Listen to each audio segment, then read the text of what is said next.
പ്രിയദർശിനി ബസ്സുകളിൽ പുരുഷന്മാർക്ക് സൗജന്യയാത്ര അനുവദിക്കുന്ന KSRTC ജീവനക്കാർക്കെതിരെ കർശന നടപടി ഉണ്ടാകുമെന്ന് ഗതാഗത വകുപ്പ് മന്ത്രി CP ജോൺ.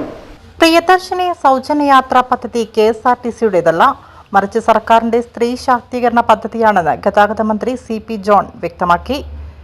പ്രിയദർശിനി ബസ്സുകളിൽ പുരുഷന്മാർക്ക് സൗജന്യ ടിക്കറ്റ് നൽകുന്ന പ്രവണത ഇനി അനുവദിക്കില്ലെന്നും ഇത്തരം കാര്യങ്ങളിൽ വീഴ്ച വരുത്തുന്ന ജീവനക്കാർക്കെതിരെ വിട്ടുവീഴ്ചയില്ലാത്ത നടപടി ഉണ്ടാകുമെന്നും മന്ത്രി മുന്നറിയിപ്പ് നൽകി.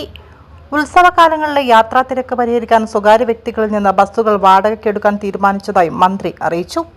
കഴിഞ്ഞ 10 വർഷമായി KSRTC പുതിയ ബസ്സുകൾ വാങ്ങാത്തതിനാൽ നിലവിലുള്ള ഭൂരിഭാഗവും പഴഞ്ചനായിരിക്കുകയാണ്. വരുമാനം സ്ഥിരമായി നിലനിർത്തുന്നുണ്ടെങ്കിലും സർവീസുകളിൽ പൊതുജനങ്ങൾക്ക് പൂർണ്ണ വിശ്വാസമില്ലാത്ത സാഹചര്യമുണ്ട്. അതിനാൽ ഉത്സവകാലത്ത് വാഹനങ്ങൾ വിട്ടു നൽകാൻ ഉടമകൾ സഹകരിക്കണമെന്ന് മന്ത്രി അഭ്യർത്ഥിച്ചു. RTO ഓഫീസുകളുടെ പ്രവർത്തന സമയങ്ങളിൽ മാറ്റം വരുത്താൻ ഉദ്യോഗസ്ഥരുമായുള്ള ചർച്ചയിൽ തീരുമാനമായിട്ടുണ്ട്.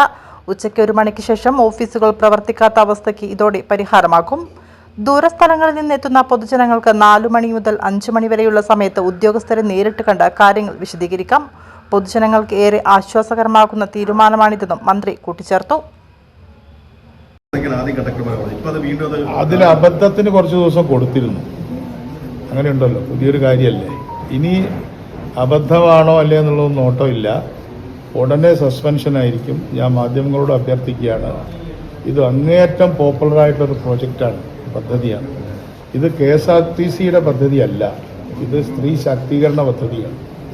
ഈ സ്ത്രീ ശാക്തീകരണ പദ്ധതിയെ അട്ടിമറിക്കാനായിട്ട് ആരെങ്കിലും ശ്രമിച്ചാൽ കടുത്ത നടപടികൾ സ്വീകരിക്കും. സസ്പെൻഷനും പിന്നീട് വളരെ വേഗം ഡിസ്മിസലിലേക്ക് പോകും. ഈ ഓവർലോഡ് പ്രശ്നം